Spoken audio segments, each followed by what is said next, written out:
નરસિંહપુરનાની પ્રાથમિક શાળામાં 16મી જુલાઈના રોજ બાળ સંસદ ચૂંટણી 2024-25નું આયોજન કરાયું હતું, જેનો હેતુ દેશમાં શાસન વ્યવસ્થા કેવી રીતે ચાલે છે, સરકાર કેવી રીતે બને છે તેની સમજ આપવાનો હતો. આજરોજ નરસિંહપુરા પ્રાથમિક શાળામાં વર્ષ 2024-25માં વર્ષ દરમિયાન થતી સહઅભ્યાસિક પ્રવૃત્તિના ભાગરૂપે બાળ સંસદ ચૂંટણીનું આયોજન કર્યું. આપણો દેશ લોકશાહી ધરાવતો દેશ છે. લોકશાહી તંત્રમાં ચૂંટણી એ મુખ્ય પાયો છે. બાળ સંસદ ચૂંટણી પ્રક્રિયા દરમિયાન બાળકોને શાળાનું સંચાલન કેવી રીતે કરવું, તેમજ ઉમેદવારી કેવી રીતે નોંધાવી, ચૂંટણીનો પ્રચાર કેવી રીતે કરવો અને સાથે મતદાનની પ્રક્રિયા જેવી કે presiding officers, assistant presiding officers, પોલિંગની કામગીરી શું છે, તેમજ આધુનિક ટેકનોલોજી દ્વારા મત કેવી રીતે આપવો જેવી પ્રવૃત્તિથી બાળકોને વાકેફ થાય. બાળ સંસદના ચૂંટણી પ્રક્રિયાને હેતુ એ કે બાળકો ચૂંટણી પ્રક્રિયાથી માહિતગાર થાય અને શાળામાં નેતૃત્વના ગુણો ખીલે અને પોતાના જાહેર જીવનમાં અભ્યાસ પણ કરી શકે.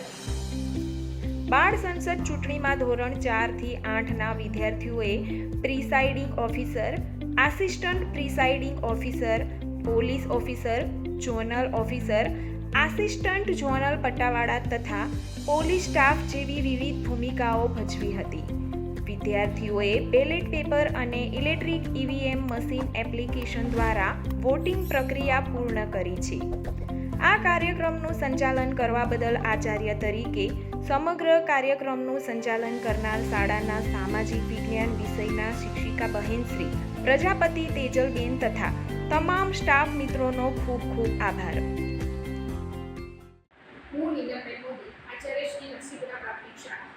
આજરોજ મારી નરસિંહપુરા પ્રાથમિક શાળામાં તારીખ 16/7/2024ના રોજ બાળ સંસદ ચૂંટણીનું આયોજન કરેલું હતું, જેમાં શાળામાં ચૂંટણી પ્રક્રિયા વિશે બાળકોને માહિતગાર કરવા માટે તમામ સરકારશ્રી દ્વારા જે રીતે ચૂંટણી પ્રક્રિયા થાય છે તે જ રીતે ચૂંટણીનું સમગ્ર આયોજન શાળાના બેન શિક્ષિકા શ્રી પ્રજાપતિ તેજલબેન દ્વારા સુંદર આયોજન કરેલું. આ સાથે શાળાના તમામ શિક્ષક મિત્રોએ પણ સુંદર કામગીરી કરી અને તેમાં શાળાના ધોરણ 4 થી 8ના તમામ બાળકોએ ઉત્સાહભેર મતદાન કરી અને આ બાળ સંસદની ચૂંટણીને ખરેખર ખૂબ જ સુંદર બનાવી.